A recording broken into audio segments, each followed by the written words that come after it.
Students, welcome back. आज हम English book hornbill का first lesson the portrait of A lady की summary read करेंगे। पोर्ट्रेट ऑफ ए लेडी एक story है रिटन बाय खुशवंत सिंह। इसके जो राइटर है वो कौन है? खुशवंत सिंह के द्वारा लिखी हुई एक स्टोरी है। उसकी ये जो स्टोरी है वो एक रियल स्टोरी है अपनी दादी माँ के बारे में। तो जैसा कि हमने लेसन में पढ़ा था कि जो राइटर है और उसकी जो दादी माँ है उन दोनों के बीच में एक बहुत ही गहरा बॉन्ड था, बहुत ही गहरा रिश्ता था। जो लेखक था वो बचपन से ही अपनी दादी माँ के साथ रहता था, उसी के साथ बड़ा हुआ है। लेकिन धीरे धीरे जैसे जैसे वो हायर स्टडीज में जाता है उसका और उसकी दादी माँ का अलगाव होने लगता है, वो एक दूसरे से बिछड़ जाते हैं। और जब वो विदेश जाता है और 5 साल बाद वापस आता है तो वो सोचता है कि शायद उसकी दादी माँ उसे देखने स्टेशन नहीं आएगी। वो सोचता है कि शायद वो अब तक मर गई होगी, लेकिन दादी माँ उसको लेने स्टेशन जाती है और उसके आने के बाद कुछ दिनों बाद ही उसकी डेथ हो जाती है।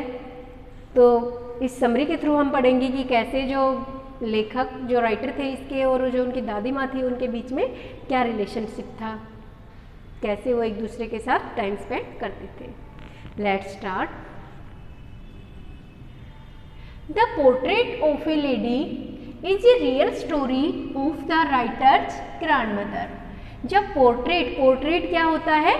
चित्र, कोई भी तस्वीर बनाना। कि जो राइटर है वो हमारे मन में एक तस्वीर बना देता है अपनी कहानी के माध्यम से, हमें हमारे दिमाग में सेट करता है कि उसकी दादी माँ कैसी थी, कैसे वो रहते थे। तो उसको एक चित्र, उसकी दादी माँ का एक चित्र हमारे सामने प्रस्तुत करता है। कि इसकी जो पोर्ट्रेट ऑफ लेडी ये एक स्टोरी है, ये जो लेसन है, इसकी जो कहानी है वो रियल स्टोरी है, वो एक वास्तविक सच्ची कहानी है ऑफ राइटर्स ग्रैंडमदर। राइटर जो है लेखक की दादी माँ के जीवन की सच्ची कहानी है। The writers recalls his grandmother as short, healthy and slightly bent. जो ऑथर है वो अपनी दादी माँ को कैसा बताते हैं? छोटी, बहुत ही मोटी और स्लाइटली बेंट, वो थोड़ा झुके हुए थी। जैसे आपने देखा होगा जब औरतें ज़्यादा बूढ़ी हो जाती है तो वो झुककर चलती है, उनका एक हाथ अपनी कमर पे होता है ताकि वो कमर को जो अपना उनका जो कूब है जब झुकते हैं तो जो पीछे उनकी जो कमर आती है उसको बैलेंस बनाने के लिए अपने एक हाथ को कमर पर रखकर चलती है। तो कहता है जो उसकी दादी माँ है वो बहुत ही छोटी, हाइट में उसकी कम है, बहुत ही मोटी है, हेल्दी है और स्लाइटली बेंट और थोड़ी झुकी हुई है। Her silver hairs were scattered on her wrinkled face. Silver hair, जो उसके वाइट बाल हैं, उसकी दादी माँ के जो बाल हैं वो बिखरे हुए होते हैं ऑन हर रिंकल्ड फेस, उसके झुर्रियों वाले चेहरे पर। The author remembers her moving about the house in spotless white. जो राइटर हैं, जो ऑथर हैं, वो याद करते हैं, उन्हें याद आती है हर मूविंग, उनका जो वो घूमती थी। कि कौन? उसकी दादी माँ का घूमना। इन द हाउस, घर में, इन स्पॉटलेस वाइट, स्पॉटलेस मतलब साफ सुथरे, दाग धब्बों से रहित, सुंदर साफ सफ़ेद कपड़ों में जब उसकी दादी माँ घूमती थी घर में तो वो सब बातें ऑथर को याद आती है। Counting the beads of her rosary, rosary मतलब जो उसकी माला होती है उसके बीड्स, मनके घुमाती हुई, उनके जो मनके थे उनको काउंट करते हुए। आपने देखा होगा जो थोड़े वृद्ध लोग होते हैं, बूढ़े लोग होते हैं, वो एक माला हाथ में लेते हैं और उनके मनके जो होते हैं, मोती जो होते हैं, उनको एक के बाद एक काउंट करते हुए राम का नाम लेते रहते हैं, वो माला जपते हैं। तो उसी तरह उनकी जो दादी माँ थी वो भी वाइट सफ़ेद सुंदर कपड़ों में एक माला को हाथ में लेकर और एक हाथ को अपनी कमर पे रखकर उन माला को काउंट करती रहती थी, मनकों को गिनती रहती थी, भगवान की प्रेयर करती रहती थी। The author lived with his grandmother in A village. जो ऑथर था, जो लेखक था, वो अपनी दादी माँ के साथ एक गांव में रहता था। She used to wake him up in the morning. वो सुबह उसको जगाती थी, किसको? ऑथर को, लेखक को सुबह जगाती थी। And get him ready for school, और वो उसको स्कूल जाने के लिए भी तैयार करती थी। She always accompanied him to school as it was attached to the temple.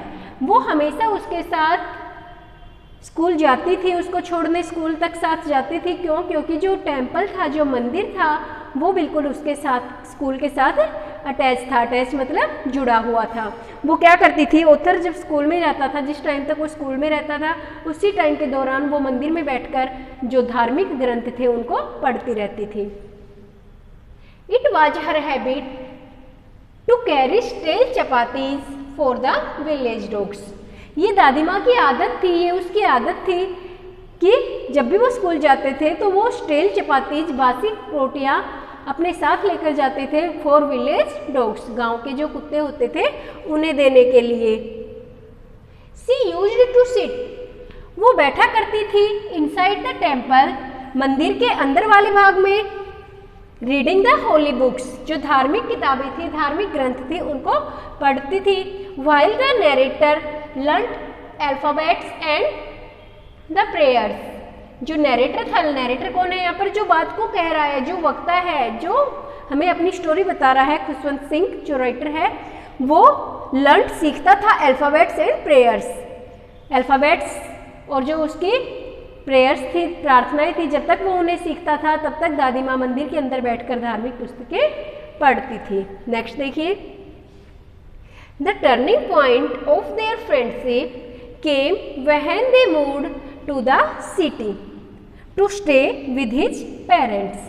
The turning point, उनकी जो दोस्ती होती है, उनकी जो दोस्ती है उसमें एक मोड़ आता है, एक मोड़ आ जाता है। कब?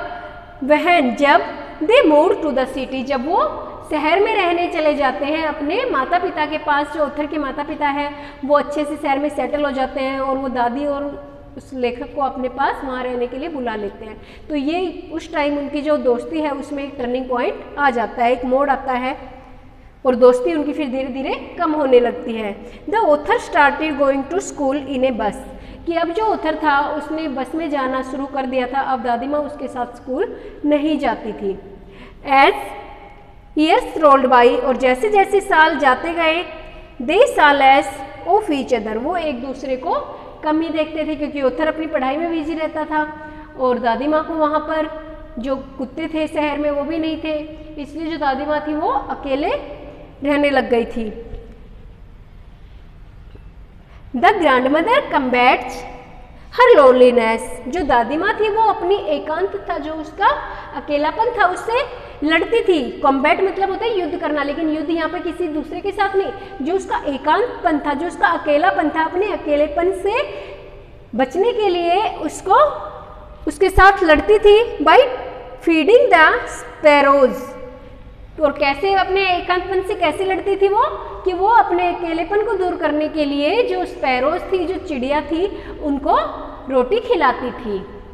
नेक्स्ट है, the author decided to go abroad for further studies.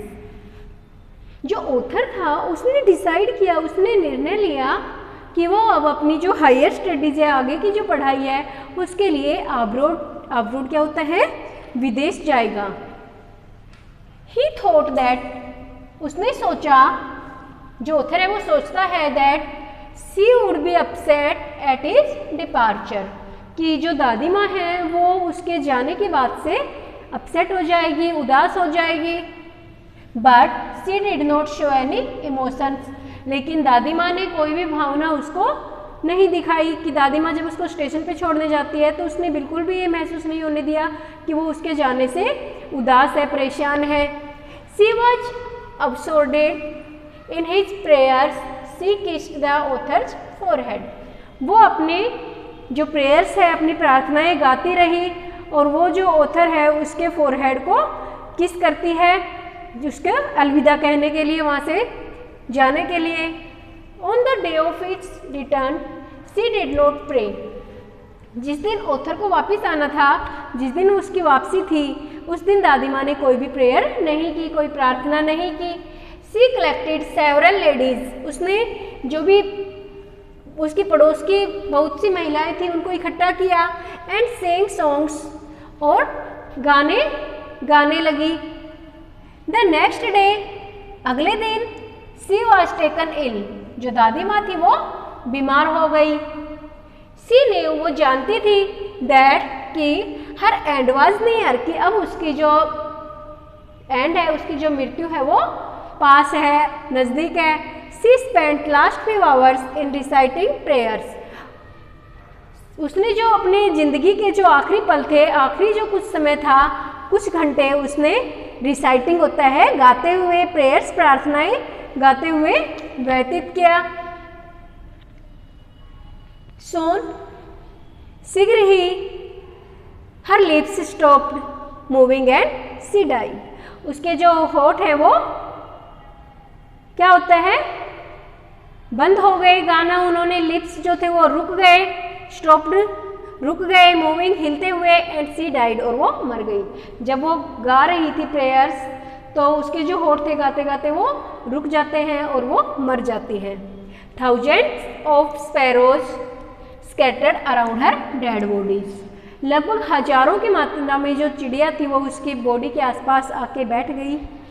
All the sparrows, सभी चिड़िया जो थी, flee without making any noise, वो सभी चिड़िया उड़ने लगी बिना कोई शोर किए।